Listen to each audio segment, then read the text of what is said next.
약속이라는 단어를 우리가 말씀의 항해를 시작하면서 여러 번 말씀드렸어요. 그래서 오늘은 약속이 무엇인가를 여러분들이 분명하게 좀 아는 것이 중요하고요. 그 다음에 말씀 가운데 우리가 약속을 어떻게 붙잡을 수 있는가 하는 문제까지 우리가 오늘 이야기를 할 거예요. 그래서 성경에서 약속 매우 중요한 단어라고 말씀드렸죠. 약속이 중요한 이유는 무엇이었나요? 예, 자꾸 되새김질을 하셔야 돼요. 이 말씀은 쌓여야 됩니다. 이렇게 말씀이 쌓여야 말씀이 실제, 그러니까 우리의 것이 되는 거죠. 말씀이 중요한 이유는, 약속이 중요한 이유는 약속이 관계를 유지하는 방법이기 때문이라고 말씀드렸어요. 하나님과 인간 사이의 관계는 약속을 통해서 이어진다고 말씀을 드렸죠. 그래서 성경은 뭐라고 불러요? 구약과 신약, 오래된 약속, 새로운 약속, 이렇게 약속이 중요하다고 말씀드렸죠.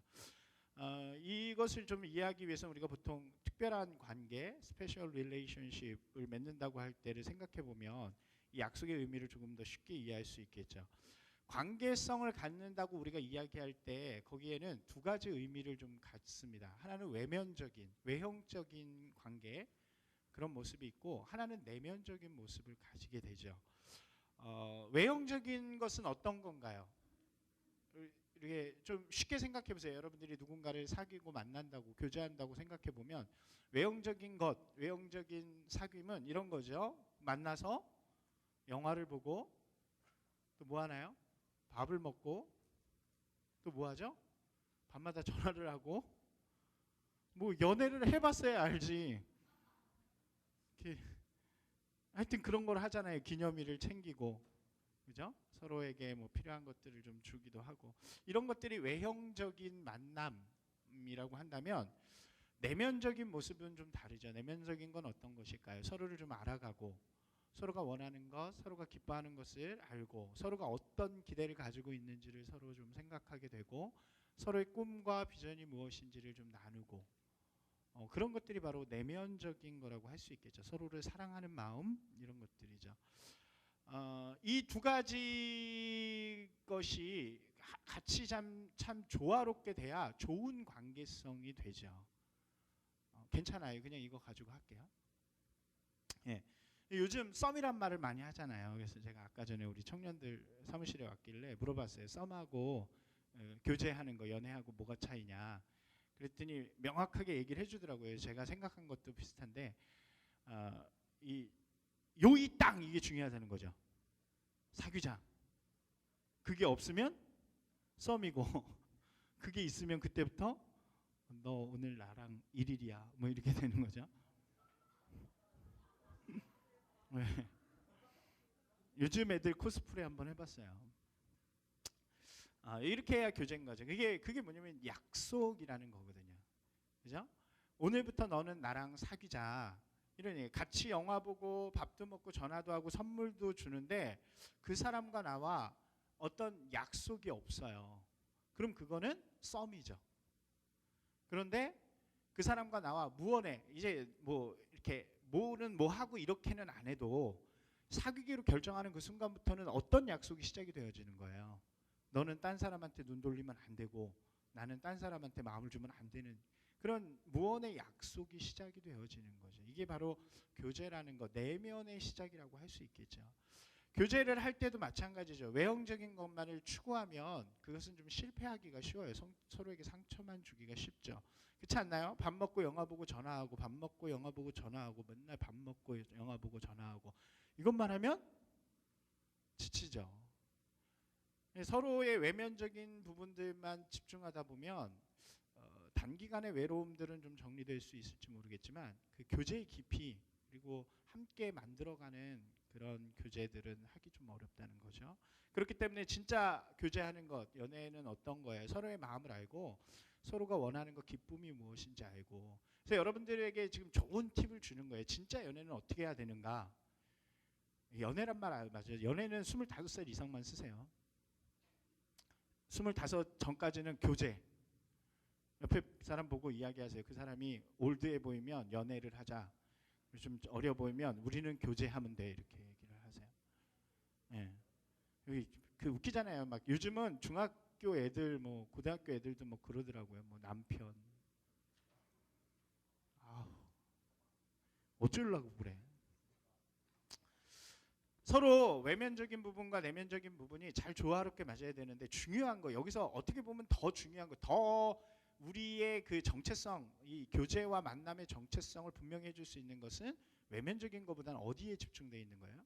내면적인 것에 집중되어 있죠. 제가 이것을 여러분들이 이해하기 쉬우라고 설명해 주는 거예요. 우리가 신앙적인 면을 한번 생각해 보자고요. 신앙적인 것에도 마찬가지죠. 신앙이라는 것도 외형적인 것이 있고 내면적인 모습이 있죠. 외형적인 모습은 무엇입니까? 우리가 이렇게 예배하는 것 이것이 바로 모습 자체가 외형적인 거죠.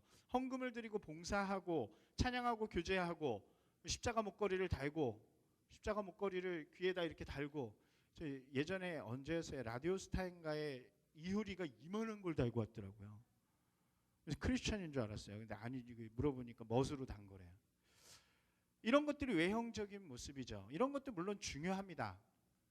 해야 되는 부분이죠. 그런데 더욱 중요한 것은 그 안에 있는 내면의 신앙이라는 거죠. 하나님을 알고 하나님을 사랑하고 하나님께서 우리에게 행하신 일들을 깨닫고 그것에 감사하고 하나님이 원하시는 것을 우리가 알아가는 것, 하나님의 계획하심을 알고 그 약속을 기대하는 마음, 생명을 걸고 붙드는 계명들, 이런 보이지는 않지만 우리 신앙의 진실성을 가져올 수 있는 것, 이것이 중요하다는 것이죠. 내면의 신앙이 없으면 아무리 외형적인 모습을 갖추어도 불안한 그리스도인이 되는 거예요. 며칠 전에 흥미로운 뉴스를 인터넷에서 발견을 했어요. 미국의 한 교회가 아주 부흥을 하고 있답니다. 사람이 많아지고 있대요. 사람들이 모여서 예배를 하고 신나는 노래를 하고 헌금도 하고 교제를 나눕니다. 서로 함께 모여서 사회봉사를 열심히 해요. 소문이 나서 많은 사람들이 모였어요. 서로 교제도 하고 서로 위로하고 나누고 도와주고 그러니까 얼마나 좋은 공동체예요. 예배도 되게 막 빵빵한 시스템에 이렇게 막 하니까 이 교회가 어떤 교회인지 아세요? 무신론자들의 교회예요. 무슨 얘기입니까? 하나님을 믿지 않는 사람들이 모여서 교회를 만들었어요. 교회가 하는 모든 행위를 합니다. 함께 모여서 예배를 드리는데 그것은 신에 대한 예배가 아니라 자기들끼리 모여서 좋은 강연자를 모셔놓고 인생을 어떻게 하면 가치 있게 살 것인가를 선포하고 그것에 대해서 좋은 노래들을 만들어서 노래를 부르기도 하고 막 결단하고 막 눈물 흘리면서 내가 이제 똑같아요. 막 그리고 자기들끼리 모여서 그 가치를 가지고 세상으로 나가서 봉사를 하고 교회가 참 좋은 곳이죠. 여러분 교회 좋은 곳 아닙니까? 함께 모여 가치를 나누고 좋은 이야기 듣고 봉사하고 교제하고 좋은 가치관 좋은 삶 나누고 이게 바로 교회의 모습이잖아요. 너무 좋은 교회의 모습을 자기들이 가져가는 거예요. 대신 거기서 뭐만 빼요? 하나님을 믿는 마음만 빼가는 거예요. 없애는 거죠. 참 황당하죠? 자, 묻겠습니다. 여러분의 신앙은 어떻습니까? 나의 신앙은 이 교회와 다른가요?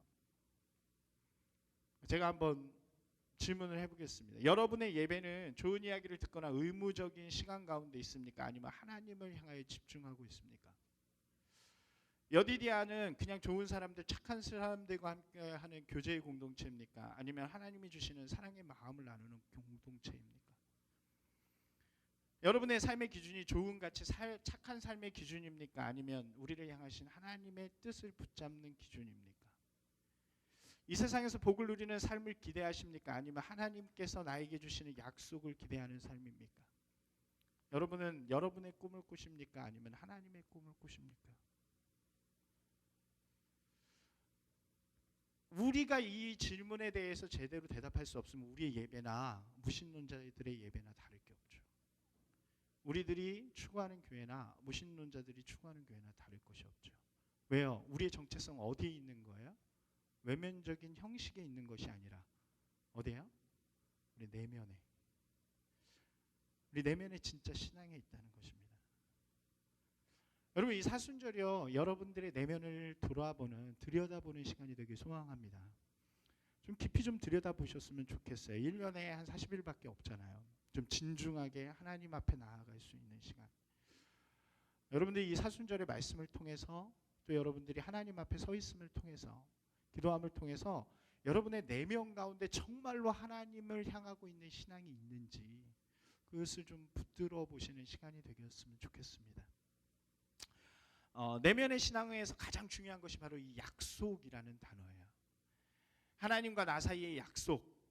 썸에서 연애로 갈 때 가장 중요한 게 뭐였어요? 약속. 그죠? 그 뭐예요? 이제부터 너는 내 거, 나는 네 거. 오늘부터 1일. 썸을 탈 때는 서로에 대한 의무나 기대가 없지만 교제를 시작하면 서로에 대한 약속이 생겨나죠.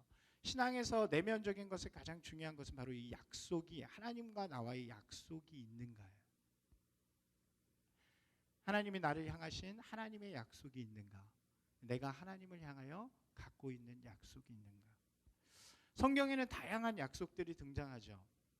하나님은 때론 직접, 때론 누군가를 통해서 그의 백성들에게 말씀하십니다. 아주 중요한 약속들이 있잖아요. 우리가 그냥 기본적으로 교회를 오래 다녔으면 아는 약속들이 있죠. 우리가 배운 것 중에 뭐가 있었어요? 하나님과 누가? 첫사람 아담과 한 약속이 있었죠. 그리고 오늘 우리가 함께 좀 이따 좀 볼 아브라함과의 약속이 있고요. 그리고 야곱, 이삭과의 약속도 있고 이스라엘과의 약속도 있고 다윗과의 약속도 있고 선지자들을 통해 주시는 약속이 있고 성경은요 약속들의 이야기예요. 하나님이 우리에게 약속하시는 것 그리고 하나님께서 우리에게 원하시는 것들이 들어가 있는 이야기죠. 그래서 그 약속들을 여러분들이 배우고 이렇게 붙잡고 여러분들의 것으로 삼는 것이 매우 중요합니다. 약속은요 하나님의 계시를 통해 우리에게 주어져요. 계시라는 단어는 무엇을 뜻이냐면 보여주신다 이런 거예요. 죄로 인해서 하나님이 가려졌다고 했죠. 하나님이 가려졌기 때문에 하나님을 볼 수 있는 방법은 하나님이 스스로 드러내시는 방법밖에 없어요.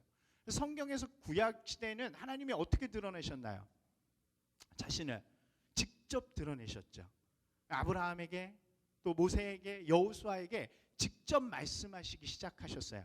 그러나 좀 시간이 지나서 이스라엘이 성립되고 난 다음에는 이스라엘 전체에게 직접 말씀하시지 않죠. 누구에게 말씀하세요? 지도자들에게 말씀하시기 시작하시죠. 그리고 선지자나 예언자들에게 말씀하시기 시작합니다. 계시하시는 거예요. 신약 시대로 넘어오면 누가 이 땅 가운데 계시하십니까? 복음 시대에는 예수님께서 오셔서 말씀하셨죠. 그의 백성들에게. 그리고 지금 그 이후에 성령의 시대에는 누가 하시는 거예요? 성령님이 하시는데 그 성령님이 하시는 방법은 어떤 방법이에요?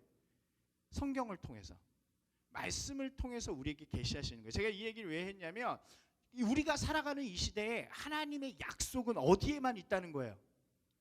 여러분 이걸 분명히 아셔야 돼요. 우리가 약속을 붙드는 게 중요한데 이게 첫 번째 원리예요. 약속을 붙들 때 내 것이 되는 건데 그 약속은 어디에서 붙들어야 된다는 거예요? 오직 말씀 가운데 붙드는 사람이 돼야 된다는 거죠. 성경에 약속들이 너무나도 많습니다. 그 약속을 붙들 때 그 약속이 우리의 것이 된다는 거죠. 나의 것이 된다는 거죠. 여러분 기독교는 무속신앙이 아닙니다. 기독교는 무당이 아니라고요. 푸닥거리하다 갑자기 하늘에서 무엇인가 떨어져가지고 그것을 듣고 약속을 잡는 게 아니에요. 이미 하나님께서 약속 어디에다가 써놓으셨어요? 말씀 가운데 써놓으셨죠. 여러분이 말씀을 붙잡아야 하나님의 약속을 붙잡는 사람이 될 수 있다는 거예요. 자, 이쯤에서 물어봅시다. 사순절 말씀 읽기를 잘하고 있으신 분들. 안 볼래. 자, 나는 성경을 잘 읽고 있습니다. 이게 부끄러운 거죠. 부끄러운 거. 이러면 안 돼요. 옆 사람하고 얘기하세요. 이러면 안 돼요. 약속했잖아, 약속. 하나님하고 약속은 안 했을지 몰라도 저랑 약속했잖아요. 속장하고 약속하고 전사님들하고 약속하고. 자, 물어볼게요. 다시. 사순절에 복음서 다 읽기로 했다. 이거는 될 수 있잖아. 했든 안 했든 약속했으니까. 그 나머지 분들은 설마 신약하고 구약을 다 읽기로 한 거예요? 아예 약속을 안 한 거예요. 오늘 갱신하십시오. 성경에 갱신을 계속해요. 하나님의 약속은. 다시 한번요. 지금 저랑 합시다. 약속합니다. 자, 나는 사순절 이제 아직 한 달 남았어요. 괜찮아요. 사순절 동안 사복음서를 다 읽겠습니다. 빨리 손 드세요. 이게 제일 약한 거야. 참고로 다 손을 들어야 되는데 이게 제일 약한 거예요. 사순절에 사복음서를 읽겠습니다. 자, 내리세요. 이제부터는 우화를 할 준비해야 돼요. 신약을 다 읽겠습니다. 그 아까 안 든 분들은 자동으로 신구약을 다 읽는 건데. 네. 성경을 읽어야 돼요. 이제 성경을 읽어야 하나님의 약속의 말씀이 올 수 있다는 거죠. 한번 따라서 합시다. 약속을 붙들 때 그 약속이 내 것이 됩니다. 이게 너무나도 중요한 원리예요. 오늘 읽은 말씀을 가지고 우리가 그 방법들을 잠깐 알려드리려고 그래요. 근데 순서는 이래요.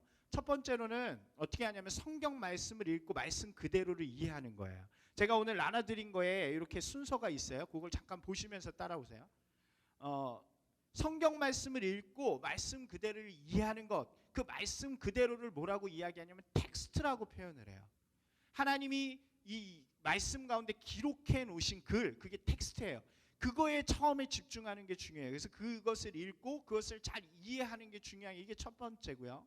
그 다음에 두 번째는 그 말씀을 전체적인 배경을 연구하는 거예요. 이거는 컨텍스트라고 그러는데 문맥과 환경, 상황을 연구하는 건데 이것은 좀 훈련된 사람, 신학생이나 전사님, 목사님들은 다른 보조의 것들을 이용하면 좋지만 여러분들은 그렇게까지 안 되잖아요. 그러니까 뭘 보냐면 앞에 이야기와 뒤에 이야기가 무엇을 의미하는지까지 좀 보시면 돼요. 그러면 그 전체적인 문맥이 이해가 되기 시작하죠. 이걸 컨텍스트라고 불러요. 그 다음에 해야 할 일이 뭐냐면 그 말씀 속에서 하나님이 주시는 약속과 명령을 뽑아내는 거예요. 이게 바로 카버넌트, 약속이죠. 언약이라는 뜻이죠. 하나님께서 주신, 여기서 지금 말씀하시는 이 아브라함에게 하나님께서 주신 약속이 무엇인가? 하나님께서 아브라함에게 명하신 명령이 무엇인가를 뽑아내는 작업이에요. 그 다음에 마지막으로 해야 할 일은 그것이 나의 삶 속에서 어떻게 적용해서 내가 그것을 붙잡을 것인가. 이것이 순서예요. 한번 해봅시다. 오늘 이 방법에 따라서 본문을 한번 잡아보는 거예요. 우리 본문을 다시 한번 보겠습니다. 한번 자세히 한번 다시 한번 읽읍시다. 아까 같이 안 읽은 것 같아요. 창세기 12장 1절에서 3절 말씀 천천히 또박또박 큰 소리로 한번 읽어보겠습니다. 시작.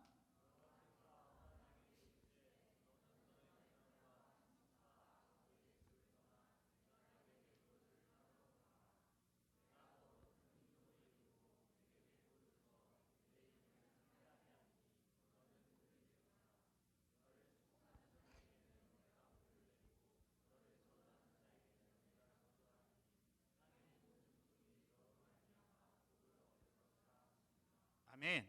자, 이 내용이 어려운 게 아니니까 읽으면서 그냥 이해가 되죠? 무슨 이야기입니까? 원래 아브라함이 어딘가에 살았는데 어디 살았죠? 그거는 이제 문맥을 봐야 되니까 그 앞을 보면 원래 아브라함이 살던 데는 갈대아 우르라는 곳이었는데 그 다음에 어디로 이동을 해요? 하란이라는 곳으로 이동을 해요. 그때 하나님께서 나타나셔서 너는 떠나라고 이야기하죠. 그곳을 떠나서 어디로 가라 그래요? 내가 내게 명령하는 곳으로 가래요. 아직 몰라요. 어디로 가는지는 잘 모릅니다. 그러나 가래요. 그러면서 몇 가지를 말씀하시는 거죠. 이게 바로 텍스트를 우리가 이해한 거예요. 이해됐나요? 이제 텍스트는? 여러분들 1번은 오케이요. 그럼 2번을 해야죠. 근데 2번은 오늘 설교니까 제가 좀 더 풍성하게 좀 말씀을 드릴게요. 자, 하나님께서 3번 먼저 합시다. 3번. 하나님께서 이 말씀 가운데 아브라함에게 주시는 약속의 말씀이 있죠. 어디에 있나요? 제가 할게요. 2절에 있습니다. 2절에서 하나님께서 4가지의 약속을 주세요. 첫 번째 뭡니까? 내가 너로 큰 민족을 이루겠다. 두 번째, 내가 너에게 복을 주겠다. 세 번째, 내 이름을 창대하게 하겠다. 네 번째, 너는 복이 될 것이다. 이 4개가 하나님께서 아브라함에게 주신 약속의 말씀이라고요. 이것을 발견해내는 게 중요하죠. 그 다음에 이제 설명을 하겠습니다. 아브라함의 시대는 하나님을 알지 못하던 시대였죠. 이미 노아의 홍수가 지나고 바벨탑이 있은 지도 몇백 년이 흘렀어요. 그래서 온갖 잡신들이 온 세계 가운데 다 있는 시대예요.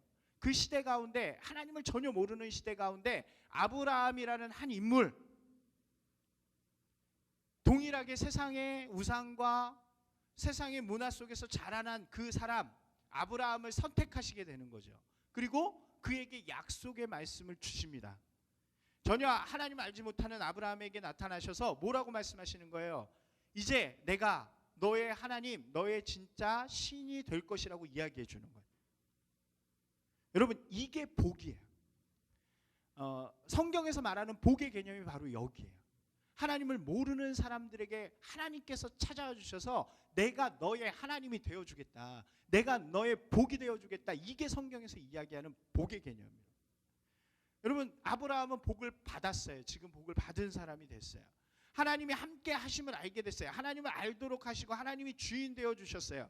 하나님께서 그의 인생을 주관하시는 것, 그것이 바로 아브라함의 복이 된 것이죠. 여러분, 동일하게 우리는 뭘 받은 사람들이에요? 그럼 복을 받은 사람들이죠. 여러분, 복 받으셨습니까? 자신감이 없으세요. 내 삶은 이런데. 복은 뭐예요? 내가 하나님을 믿을 수 있는 게 복이라고. 내 안에 하나님이 계신 게 복이라고. 할렐루야. 한번 다시 묻겠습니다. 여러분, 복 받으셨습니까? 자신감이 없어요? 복 받으셨습니까? 이 아멘이 분명해야 돼요. 하나님께서 아브라함을 찾아오셔서 말씀해 주시는 거예요. 이제 내가 너와 함께 하겠다. 내가 너의 복이 되어주겠다. 그리고 나서 뭐라고 이야기하냐면 너로 큰 민족을 이루겠다.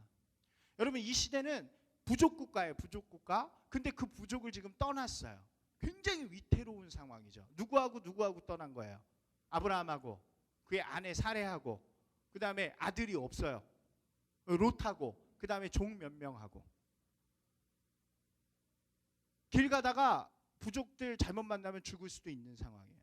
그 가운데 하나님께서 찾아오셔서 이제 내가 너를 지켜주겠다고 이야기하면서 뭐라고 약속하시는 거예요? 너로 큰 민족을 이루겠다. 위대하고 강한 민족을 만들겠다. 하나님이 원하시는 하나님의 민족이 되게 하겠다. 이야기를 하시는 거죠. 그리고 나서 뭐라고 말씀하세요? 너의 이름을 어떻게 해요? 창대하게 하겠다. 이 창대라는 게 뭐예요? 온 세상이, 많은 세상이 너의 이름을 알고 깨닫도록 만들어주겠다. 그 다음에 마지막 뭐라고 말씀하세요? 마지막으로 너는 복이 될 것이다 라고 이야기하시죠. 이 의미가 뭐겠어요? 한번 자 생각해 보세요. 복은 아까 뭐라 그랬어요? 하나님이 찾아오셔서 알게 하신 게 복이잖아요. 하나님이 나의 복이 되셨어요. 근데 그 복이 내가 됐대. 그것을 이해하려면 3절을 다시 한번 읽어봐야죠. 3절 뭐라 그래요? 너를 축복하는 자에게는 내가 복을 내리고 너를 저주하는 자에게는 내가 저주하리니 땅의 모든 족속이 너로 말미암아 복을 얻을 것이다. 할렐루야. 지금 아브라함이 복을 가졌으니까 뭐가 되라는 거예요? 복의 근원. 그래서 예전 성경에는 뭐라고 되어 있냐면 복의 근원이라고 되어 있어요. 복을 받은 사람이 세상 가운데 복을 전하는 사람이 되기 시작하는 거예요. 자, 정리해 봅시다. 4가지 약속이에요. 복을 주고 큰 민족을 이루고 이름을 창대하고 복의 근원이 되겠다고 말씀하시는 거예요. 아브라함이 이 약속을 듣게 됩니다. 그리고 이 약속을 붙들기 시작해요. 하나님께서는 아브라함의 삶을 통해서 이 약속을 계속해서 갱신하십니다. 이게 이제 창세기 뒤에 나오는 아브라함의 이야기예요. 하나님의 부르심과 약속은 아브라함 인생의 여정에서 신앙의 시작을 만들어 준다고요. 지금 이 내용은 잘 이해하지 못해도 돼요. 나중에 다시 하면 되고. 지금 중요한 건 이거야. 하나님께서 약속하셨을 때 이 아브라함이 그 약속을 붙들고 그의 삶 속에서 신앙의 여정을 시작했다는 거죠. 여러분, 우리가 약속을 붙잡는 것은 이 말씀 속에서 나의 삶에 주시는 이 약속을 붙잡는 거 어떻게 적용할 수 있을까요? 예를 주는 거예요. 지금 이 말씀, 이 아브라함에게 주신 약속의 말씀이 성경에 기록되어 있어요. 내가 이것을 읽을 때 어떻게 그게 약속이 나의 것이 될 수 있을까요? 어렵나요? 저는 이렇게 했어요. 우리가 새로운 민족을 이루는 건 아니잖아요. 그러니까 저는 이렇게 이 약속을 붙들었다고요. 어떻게 했냐면 이 시대 속에서 나의 영향력을 하나님께서 크게 하실 것이다. 어떻게 하면 하나님께서 나에게 복이 되어주시면, 내가 그 복을 붙들면 하나님께서 나를 이 땅 가운데 영향력 있는 사람으로 만들어 주실 것이다. 제가 붙들고 있는 약속이라고요. 내 이름이 이 땅 가운데 막 창대하니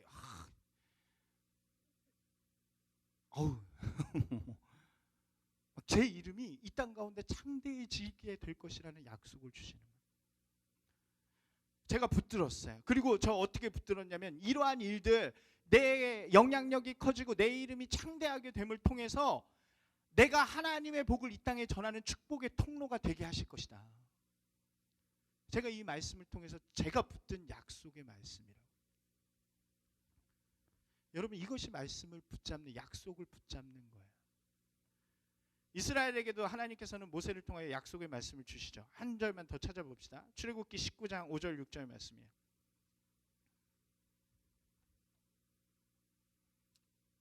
띄워지죠? 앞에 보고 읽읍시다. 큰 소리로. 이거는 하나님께서 이스라엘 백성들에게 주시는 약속의 말씀이에요. 누구를 통해서? 모세를 통해서. 한번 읽어봅시다. 시작.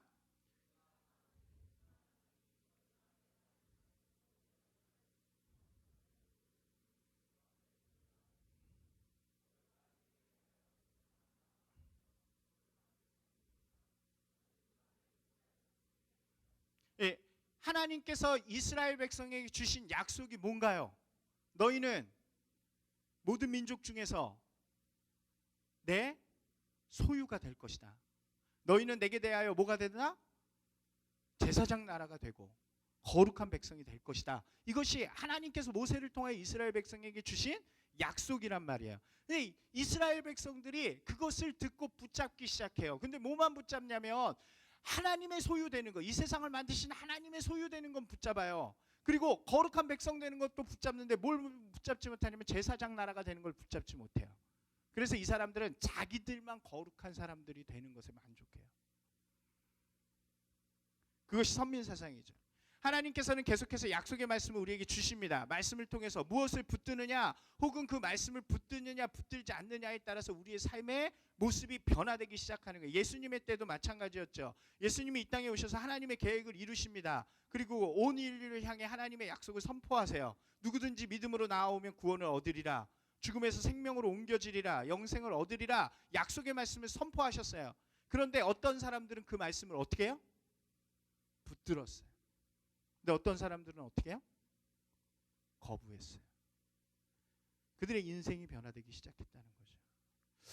여러분, 하나님의 약속의 말씀은 붙드는 자의 것이 되는 것입니다. 할렐루야. 여러분, 이것을 분명하게 기억하셨으면 좋겠어요. 여러분, 제가 한번 물을게요. 여러분들 하나님의 약속의 말씀을 무엇을 붙들고 있습니까?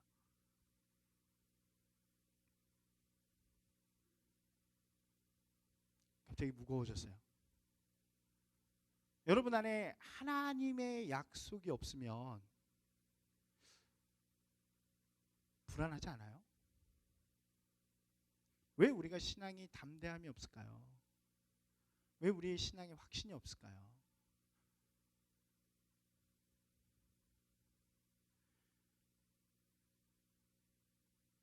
하나 더 이야기하고 갑시다. 두 번째 원리는 약속은 순종을 통해서 실제가 되어진다는 거예요. 이 하나님의 약속에 중요한 원리가 있습니다. 약속은 반드시 하나님의 요구와 한 세트라는 거예요. 한번 따라서 합시다. 하나님의 약속은 하나님의 요구와 한 세트다. 이게 무슨 얘기예요? 아브라함에게 하나님께서 약속하실 때에 먼저 하나님께서 원하시는 것이 있었다는 거예요. 자, 창세기 12장으로 돌아가서 1절 한번 다시 봅시다. 띄워주세요. 나올 거예요. 주보로 볼까요? 창세기 12장 1절 같이 한번 읽어보세요. 시작.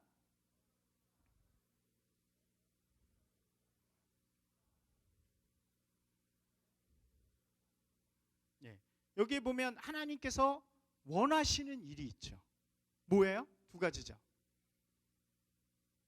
떠나. 무엇을 떠나요? 성경을 잘 보세요. 성경 읽는 연습, 이렇게 우리가 이 사순절 동안 보는 연습을 더 해야 돼요. 여호와께서 아브라함에게 이르시되 어디를 떠나요? 너의 고향과 친척과 아버지의 집을 떠나라. 이게 첫 번째 명령이죠. 그 다음에 두 번째 명령은 뭐예요? 내가 내게 보여줄 땅으로 가라. 이것이 하나님을 향한 아브라함을 향한 하나님의 선하신 계획입니다. 하나님의 약속을 이루기 위해서는 아브라함이 지금 있는 고향과 친척 아버지의 집에 있어서는 안 돼요.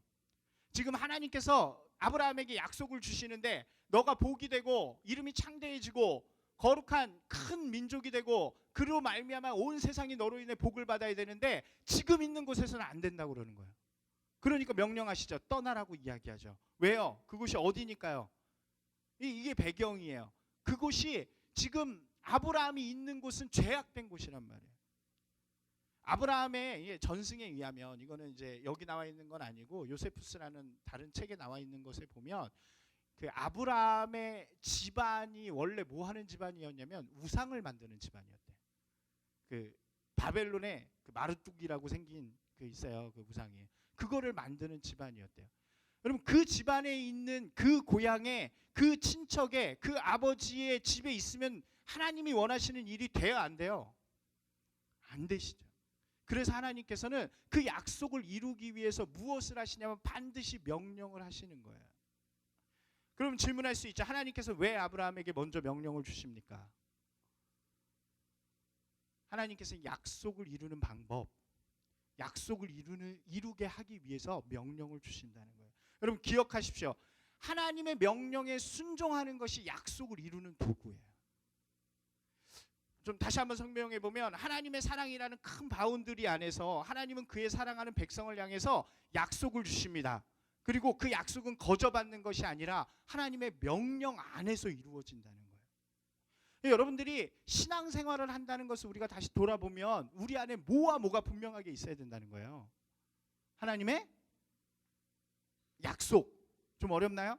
우리 다시 한번 정리합니다. 우리가 신앙생활을 한다는 것은 우리 안에 반드시 하나님이 우리에게 주시는 약속과 또 뭐가 있어야 돼요?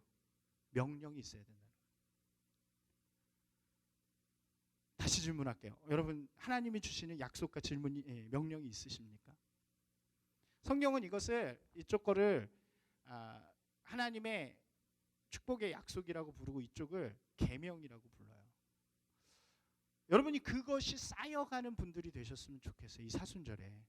여러분 오늘 고민하셔야 돼요. 오늘 되게 제가 좀 무거운 고민거리를 드리는 거예요. 잠깐 생각해 보세요. 여러분 정말로 생명을 걸고 지키는 계명이 있는가? 하나님이 나에게 정말로 이루시겠다고 약속하신 약속이 있는가? 뭐 있습니까? 저는 가지고 있어요. 그러니까 목사하죠. 저는 분명한 약속이 있어요. 하나님 저를 구원해 주셔서 전 죽어도 천국 갑니다. 아멘. 아무도 별로 약속을 안 가지고 계세요? 동일한 약속이 여러분 가운데 있을 줄로 믿습니다. 근데 그게 어떻게 세워져야 하냐면 말씀 가운데 세워져야 된다는 거예요. 말씀 가운데. 그냥이 아니고. 우리가 말씀을 통해 하나님의 약속과 명령을 붙잡게 되면요. 그리고 그 말씀대로 순종하고 살아가면 우리의 삶 속에 하나님의 약속, 하나님이 주시겠다고 한 약속이 리얼라이징 하는 거예요. 실제가 되는 거예요. 그리고 그 실제를 통하여서 내가 살아가는 곳에 하나님의 나라가 이루어지는 거예요. 할렐루야. 저는 여러분들의 삶 속에 그런 일들이 일어났으면 좋겠어요. 그냥 교회 나와서 막 좋고 떠들고 막 이렇게 찬양하고 이러고 돌아가서 내 삶 속에서는 그냥 내 마음대로 살아가는 존재가 아니라 하나님의 말씀이 여러분 가운데 살아서 움직이는, 그래서 하나님의 말씀을 약속을 생각하면 내 가슴이 뛰고 하나님께서 나에게 주신 그 계명을 붙들고 살아갈 때 거룩한 하나님의 나라가 우리 가운데 임재하는. 여러분 우리 대학생들이 많으니까 물어봅시다. 여러분들 일주일 동안 개강했죠? 학교가 좋든가요? 학교가 엄청 거룩한 나라든가요? 재밌는 나라죠. 재밌는 나라. 술과 교제와 낭만이 넘치는 나라죠.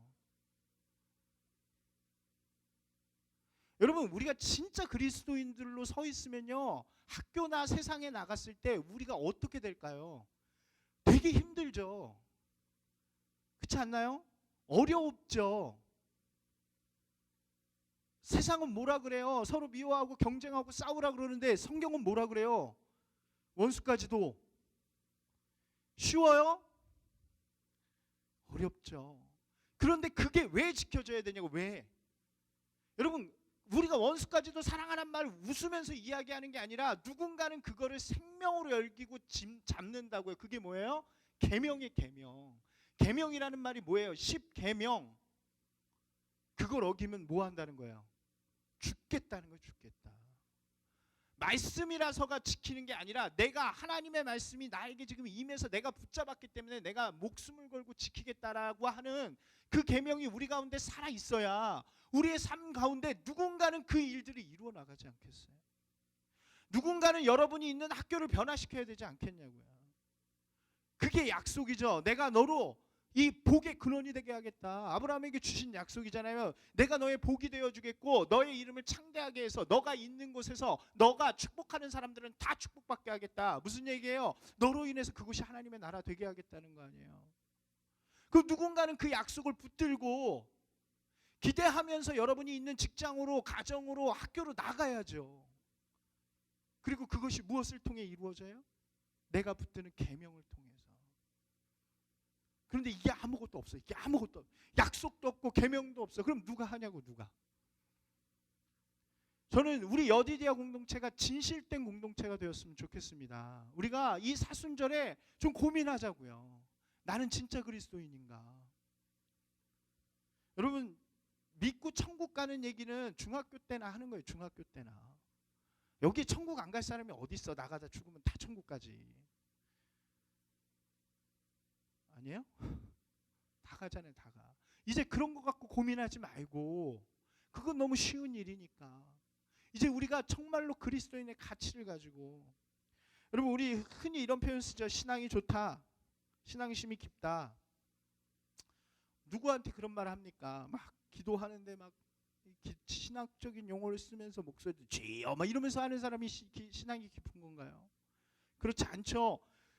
진짜 어떤 게 신앙, 내면에 하나님이 나를 통해 하시고자 하시는 약속의 말씀들이 풍성하고 나에게 원하시는 하나님의 뜻이 분명해요. 그래서 그 말씀대로 순종함으로 이 세상 가운데 그리스도인의 향기를 뿜는 사람이 진짜 그리스도인이죠. 이 사순절에 특별히 저희 신입생들 그리고 대학생들한테 좀 부탁할게요. 여러분들 학교 가서 여러분들이 그리스도인인 것을 자랑하십시오. 저는 그리고 고학년들한테는 좀 부탁할게요. 제가 혼자 꿈을 꿨어요. 혼자 기대하면서 저 혼자 그 되게 웃는 거예요. 흐뭇하게. 왜 무슨 생각을 하니까 그러냐면 3학년 4학년이 된 거야. 여러분들이. 그래서 신입생들 1, 2학년들을 모아놓으면 OT 때 이럴 때 뭐해요? 술 먹잖아. 근데 선배가 어렸을 때는 안 됐더니 선배니까 영향력 있으니까 딱 일어나서 교회 다니는 애들 손 들어봐. 너네들은 이쪽으로 와. 딱 막 혼자 웃는 거야. 야 그런 애들이 있으면 해보라니까. 신입생 땐 괜히 그랬다 찍히면 얻어 맞으니까 먹는 척하면서 이렇게 해도 직장인들도 마찬가지죠. 여러분들이 영향력 있는 사람이 왜 돼야 됩니까? 왜 큰 민족을 이루었을까요? 하나님께서 아브라함으로 큰 민족을 이루고 왜 이름이 창대하게 하게 했습니까? 복을 전하는 사람이 되게 하기 위해서인 거예요. 여러분 그냥 여러분이 높아지고 잘 되는 걸 꿈꾸지 마세요. 여러분이 높아지고 잘 돼야 돼요. 왜요? 여러분을 통해서 세상이 복을 받아야 되니까요. 여러분 공부 잘해야 돼요. 여러분 장학금 다 받으셔야 돼요. 왜요? 학교에서 쟤 그렇게 교회 잘 다니더니 애가 장학금 받는다 이런 얘기 들어야 좀 도전이 되죠. 여러분 이 시대가요 좋은 그리스도인 찾기 어려운 시대라 그래요. 뭐라 그래요 기독교인을? 개독교인이래요. 난 가슴이 너무 아파. 여러분 정말로 그리스도인이 그런 사람들입니까? 외형적인 열심은 있지만 내면적인 신앙, 하나님의 약속과 계명을 붙잡고 그것을 살아가는 삶 속에서 이루어면서 나아가는 그리스도인이 부족하기 때문이죠. 저는 우리 여디디아 공동체에 제가 함께 이 말씀을 나누는 이 공동체는 좀 달라졌으면 좋겠어요. 아니 제가 먼저 그렇게 살고 싶어요. 그리고 여러분들이 그렇게 살아가도록 돕고 싶어요. 여러분 그러려면 여러분이 정말로 하나님의 말씀 제가 전해서 말고 여러분이 정말로 열심으로 여러분의 하나님의 말씀 가운데 약속과 명령을 찾아내셔야 돼요. 그리고 그것을 붙잡는 분들이 되셔야 돼요. 이 사순절에 좀 고민하셨으면 좋겠어요. 말씀을 붙들고 좀 씨름하셨으면 좋겠어요. 정말로 하나님이 나에게 원하시는 것이 무엇인가? 정말로 멋진 그리스도인이 되셔서 이 땅 가운데 하나님의 그 아름다운 나라 이루어 가시는 여러분들이 되시길 주님의 이름으로 축원합니다.